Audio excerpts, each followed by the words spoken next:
Hello, everyone. Welcome back to SAT Math Question of the Day with Professor Emeritus Seth Chaiken, University of Albany, and Seth's brother, Joel. We are here to hopefully help you approach SAT math questions. Here's an SAT math question from a calculator section, although it looks like the calculator is not necessary. Why don't you look at it, stop the video, and then come back, and you'll see how we do it. Which of the following scatter plots shows the relationship that is appropriately modeled with the equation y is a x to the b, where a is positive and b is negative? I'll just throw some numbers in just to show example. This is exponential decay. It is not linear. It is not quadratic. It is exponential decay. It tails off very quickly. When x gets big, the number quickly, when x gets not even that big, the value of the function drops to zero very quickly. This is a graph of exponential decay. If you're not really about exponential Seth. No, wait a minute. Seth. Ax to the b. Seth, wait a second. So if you're not sure what exponential decay is and recognize it, I'm not exactly sure how to explain. Hold on. Yeah? This is complete. I think we made a complete mistake.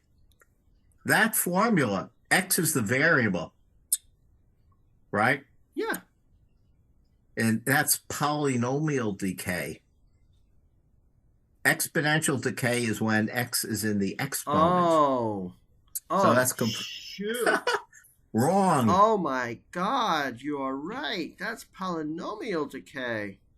Oh my God, that's 3 to the x squared. Yeah. Wow. Oh my God, that's so embarrassing. It's A. Yes, it is. Oh man, tricked by the SAT. Oh, I'm so humbled. Yeah. However, the answer would still be the same. What?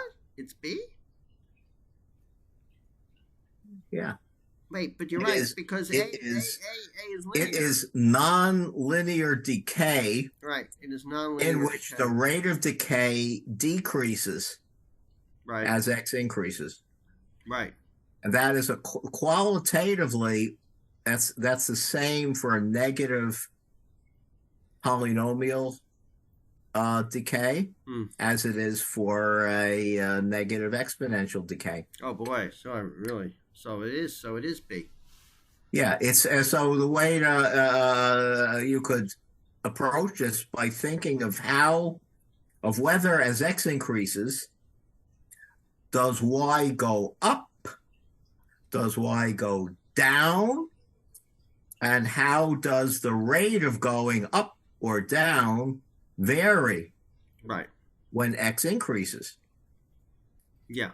And the choice A is called linear decay.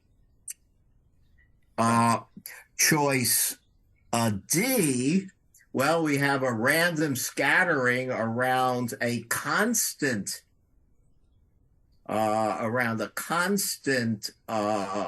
Average. So that's not decay at all. That's modeled by a constant. Right. And the other two, we have nonlinear increasing with increasing rate. And the other one is nonlinear decreasing with decreasing rate. Right. And so if you imagine typical plots of functions like you wrote, y equals 3 times x to the minus 2. Let's write that out. Let's see, that's more familiarly. That's more familiarly expressed as 3 times 1 over x squared. It did that. Right? Yeah. And so when x gets bigger, y gets smaller. And if you plot it, it goes just like that picture. When x is 1, when x is 0, it's undefined, and then the x is really tiny, get very big. When x equals 1, we go through 3. Yep. And then as x gets larger and larger, y gets smaller and smaller and approaches zero. So Right. this plot is the only one that looks like this when b is less than zero. So if I was doing this problem without anyone's help, I still would have got it right, even though I would have labeled it Yeah. wrong. I still absolutely would have chosen B if I was doing this myself. And Yeah. then so I would have got, but then right. So you're Yeah. right. Exponential decay and the polynomial Yeah. decay look very similar. Well, they look very similar. They look very similar at the beginning, but when it comes, the numbers are radically different. Radically different. Yeah. Yeah. Yeah. Yeah. Yeah. Yeah. And it's right. Okay. Great. Okay. Yeah. So then, yeah. Yeah. This is Yeah. I guess what you could say is no matter what the constants are, even if the decay for power, it's called a power law decay. Okay. Even if the power decaying is very, very large and the exponential decaying is very, very small, exponential decay always beats power law decay. If x is large enough, even if the power law value starts out to be much, much bigger than the exponential law value, when x is large enough, the exponential value will become a lot less Right. than the power law value as they both approach zero. Right. And then no matter what the exponent is, no matter what the base is, and no matter what the power is. Right. I guess I should say this, in general about power law versus exponential decay. Okay, could you zoom in a place I could write? Nice, clean place. How about if I take off some of my stuff? Yeah, good. Take it out. There you go. Extra real estate for Seth. Yeah. So y power decay is in the form a times x to the minus p, which is the same as a divided by x to the p, where p is greater than zero. Y exponential decay, called decay at power minus, exponential minus, has the form a r. Well, let's put it this way. A times, let's see, how should I do this? Doesn't just make it something to the x to something to the negative x power, to the negative x power, or something to the x, something to the negative x power. Times 1 over r to the x.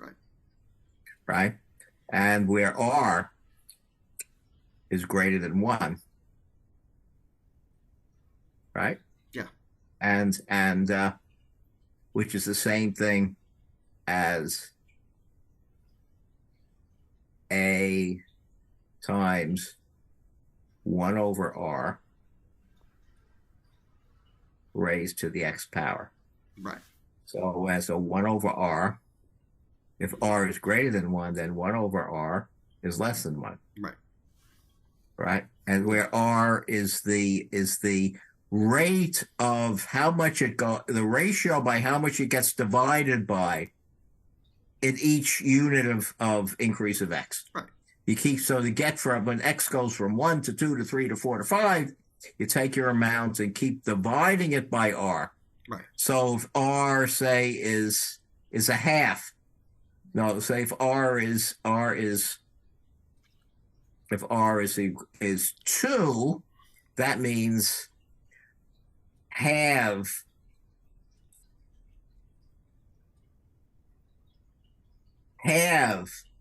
y divided in half. Right. Each time No, X. Yeah. Each time X Goes is up increased by one. by one, right? Yeah. Yeah.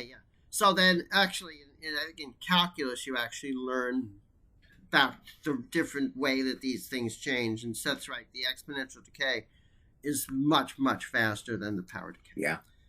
Okay. I guess that's Okay. it. Okay. Yeah. Great. Okay. Today is Throwback Thursday. So we will go back to 20 years or more, probably more than 20 years, and go over some SAT math questions that you would have seen if you were taking the test 20 years ago from 2023. So that would be in the early 2000s, late 1900s. I already marked these as something to where to go today. So let's see if I could find it. Oh, look at that. 1-5-23. Yeah, that's good. That's good. Yeah, this is good. This is good. This is good. So we're back to these questions that we did last week, where you're given these questions. They're weird questions because you haven't. They've stopped these questions, where they give you a column A and a column B, and the answer is A if column A is bigger. The answer is B if column B is bigger.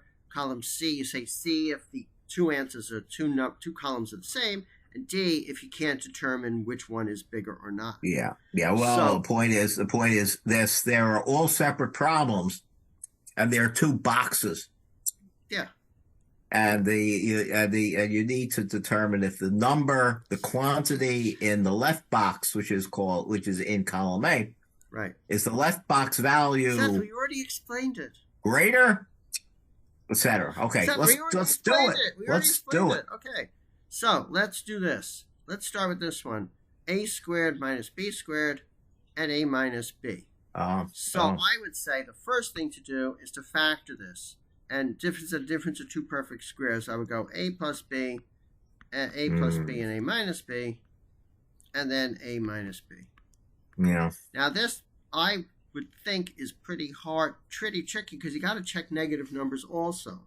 It's got to be true for every A and every B, including 0 and negative numbers and negative B. Okay. Right? So you got to be really careful here. Like, which one's bigger? You would think this, for positive number, for everything positive, for everybody being positive, then this would have to be bigger, because A plus B is positive and A minus B is negative. Oh, wow. No. If B is bigger than A, then this number here is negative. This number is like, let's say B is 25 and A is 3. Then this is more negative. This is more negative, right? I think you're going down the rabbit hole. I am really going down the rabbit hole. This is down not a question. Rabbit hole. This is not a question for me. This is a question for the professor. Okay, stop. Okay, now start fresh, completely fresh. Okay. How could you detect? Response? What's the response where you can't tell? Right, where you can't tell. No, what's the name? What's the A, B, C, D? Is D? D. Okay, where you can't tell. Right? Well, what can happen when? How could you tell? How could you be absolutely sure that the answer is D? Well, something tells me. In general, when A and when there's no way, when you cannot predict, right, from what is given alone, which is bigger and which is smaller. Right. So let's try. Okay. Well, in general, if you could find examples where the left-hand side is bigger than the right-hand side, and also find an example where the right-hand side is bigger. Obviously. Okay. So why don't we try?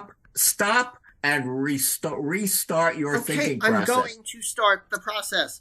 Restart. Okay, Seth, I'm going to restart. Reset. funky things happen with negative numbers. So let me try negative 25. If you do negative 25, then we're subtracting 625 here. But if you subtract negative 25... Let's be simple. Stop and think even more simply. Seth, okay, let me think even more simply. Seth, I think I'm doing... That's my hint. Okay. Stop and think more simply. The simplest kind of numbers you could ever think of. Okay, look.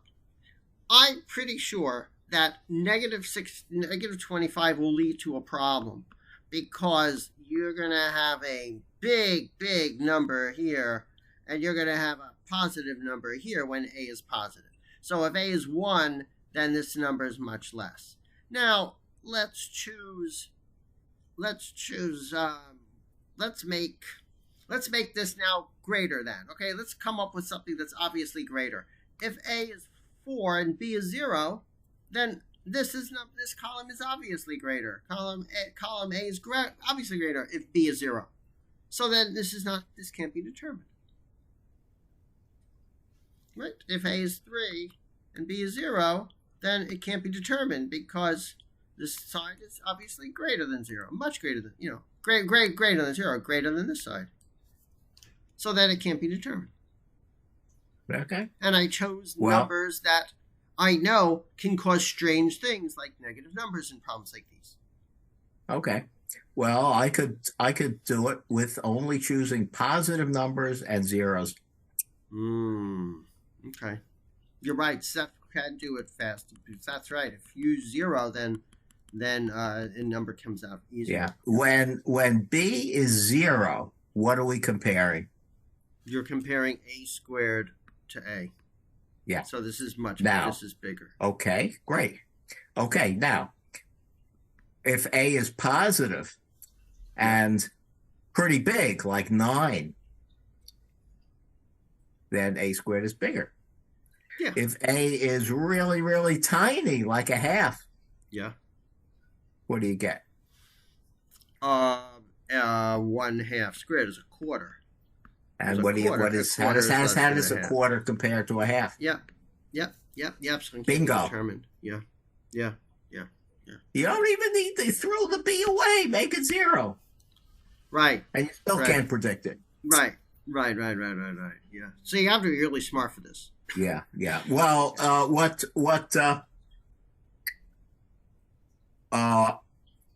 okay, here's how, this is where I got this idea from. Okay. If you look at, say, a squared minus b squared, where there's room here. Could you get rid of this? I can get rid of everything.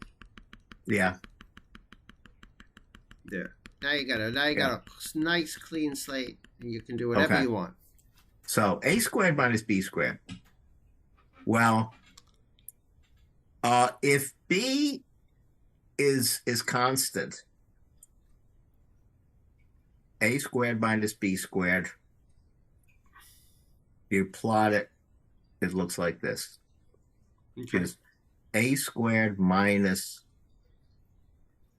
constant. Okay. But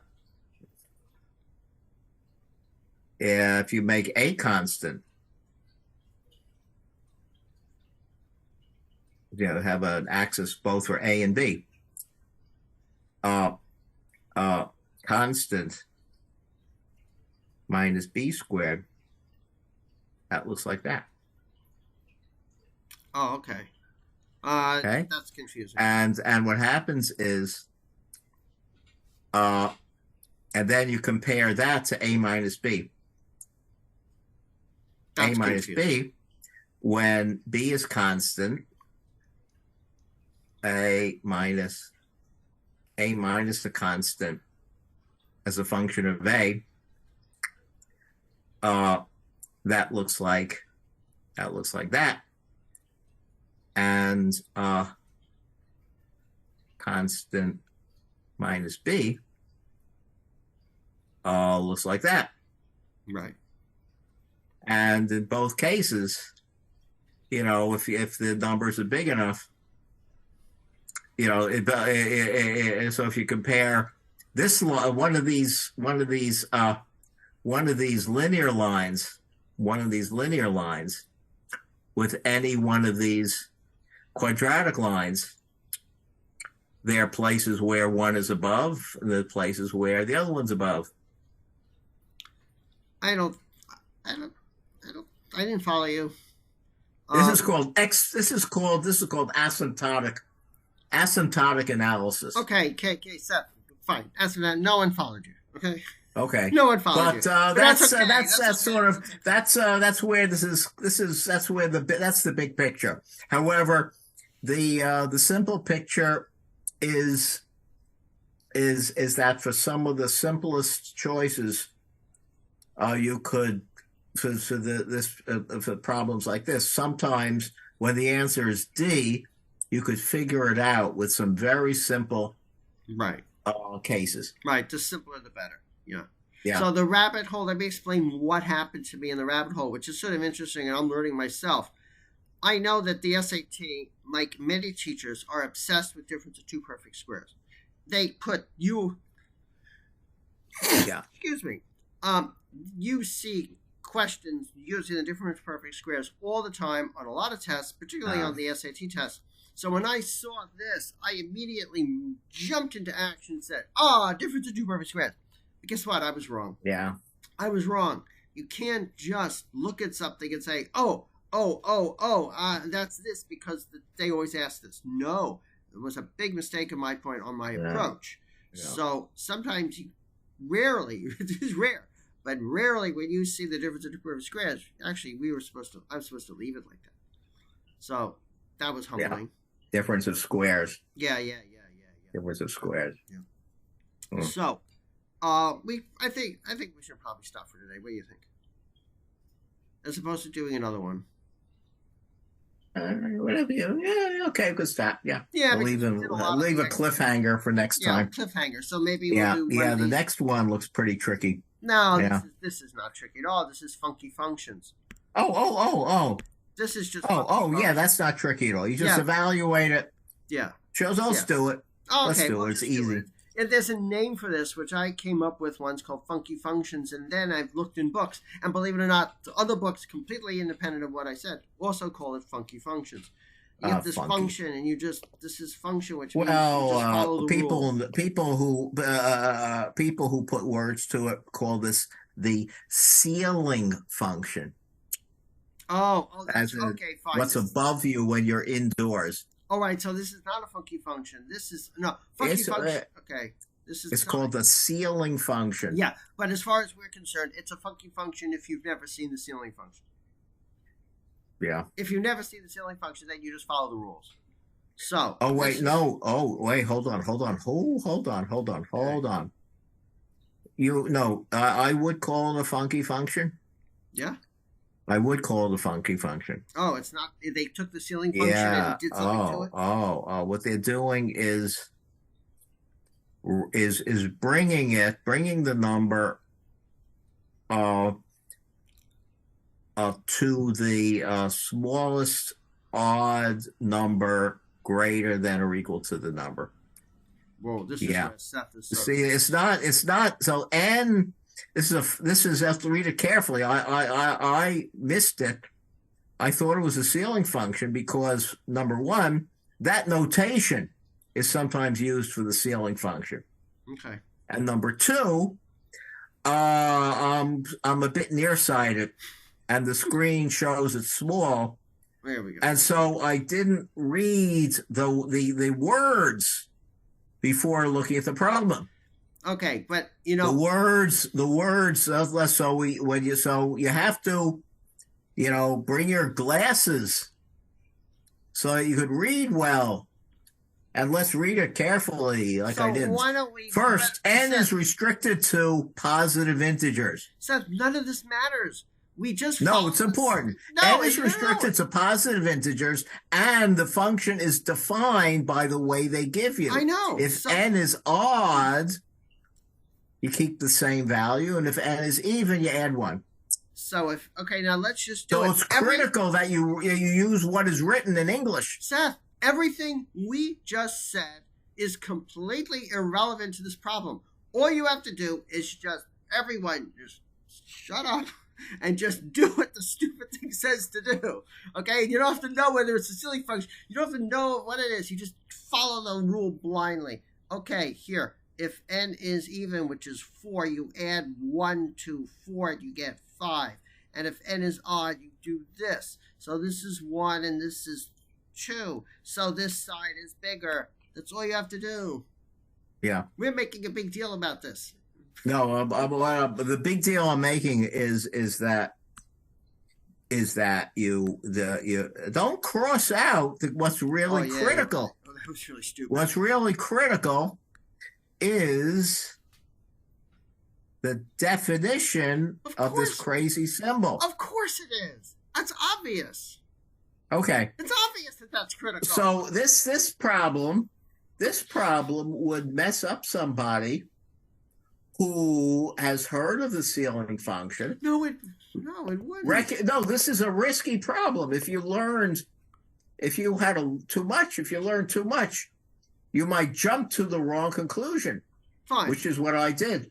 Okay, yes. So that's right. So, but it's not likely people would have seen the ceiling function, except if you were taking really, really, really advanced math in high school. So I think people are pretty covered by that. But maybe in those days they did cover this. Who knows? But the bottom line is, this is a weird function. Can you admit the ceiling function is a weird function? Yes. Fine. Yes. So if you see a weird function, you just follow the stupid rule and you get the answer. Yeah. Okay. That's it. So next week, cliffhanger. Why don't we try this one where we may have to bring Seth in again, because this looks a little hard, a little tricky. With this, maybe you have to choose the Z and the Y depending on what it is. So, do it next. Seth. That's next week. Cliffhanger. Okay, everyone. Have a great day. Like us, dislike us. Give us your comments. Send us your questions to satmathquestionoftheday@gmail.com. And hope to see you tomorrow. Bye-bye.